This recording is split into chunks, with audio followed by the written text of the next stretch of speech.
ผ่านมาเนิ่นนานเหมือนสายทางไหลไปบ่หวนคืนแต่มีคำหนึ่งที่มั่นคงและยั่งยืนบ่อาจลืมความเป็นเพื่อนดีต่อกันยามยังอยู่สุขและทุกข์ช่วยแบ่งปันมิตรภาพนั้นจงรักษาไว้หากวันใดล้มลงเพื่อนจงลุกสู้ใหม่เฮาจะก้าวเดินไปพร้อมกัน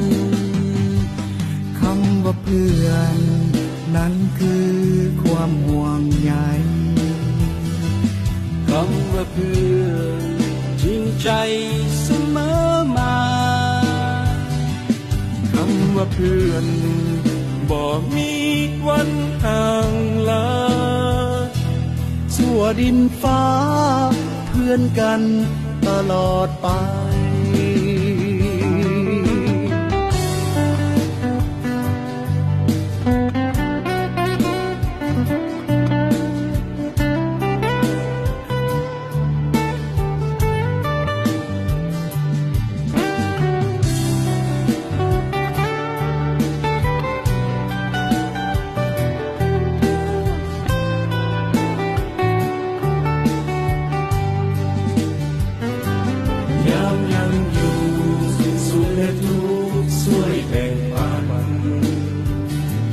มิตรภาพนั้นจงรักษาไว้หากวันใดล้มลงเพื่อนจงสู้ใหม่เฮาจะก้าวเดินไปพร้อมกันคำว่าเพื่อนนั้นคือความห่วงใยคำว่าเพื่อนใจเสมอมาคำว่าเพื่อนบ่มีวันห่างลาส่วนดินฟ้าเพื่อนกันตลอดไปส่วนดินฟ้าเพื่อนกันจนวันตาย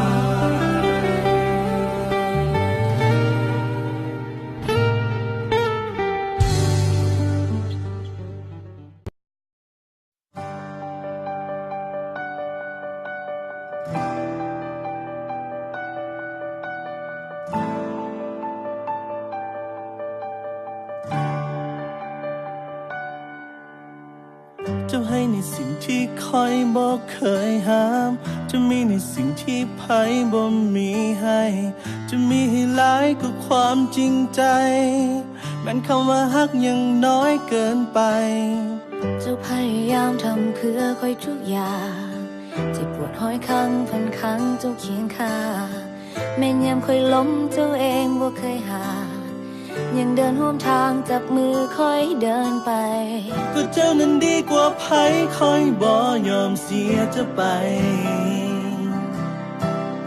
เจ้าเองก็ดีกว่าไพ่บ่มีไพ่เทียบเจ้าได้เลยโอ้นับจากนี้จนวันสุดท้าย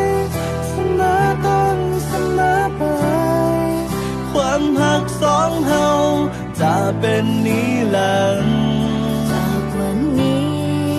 ทุกอย่างที่ให้กัน